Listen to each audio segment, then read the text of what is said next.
Teksa ka mbetur edhe një ditë nga finalja më e madhe e shtëpisë më të famshme në Shqipëri, Gjesti ka folur së fundmi për ish partnerin e tij, Xhenet Afetaun, për sa kohë ishin brenda shtëpisë së famshme në Kosovë. Në një bisedë me Rozana Radin ai tha se kur të dalë jashtë nuk do ta shoh më dhe se nuk ka më pikë pune me të.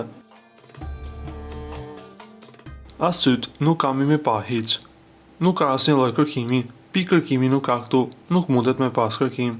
Kam denjur 3 muaj me të dhe më vjen shumë mirë, faleminderit çdo gjë që ka bërë. Inshallah e çel Zoti rrugët, e ruajt Zoti. Inshallah është gjithmonë e lumtur, por nuk dua të kem punë me të. Deklaroi Gjesti teksa ishte mjaft i vendosur se mes tij dhe Xhenetës nuk do të kishte asnjë lloj ribashkimi.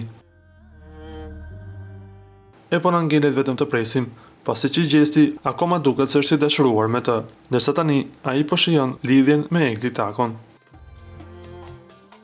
Lutem klikoni tek butoni subscribe për të marrë të rejat më të fundit nga showbizi shqiptar.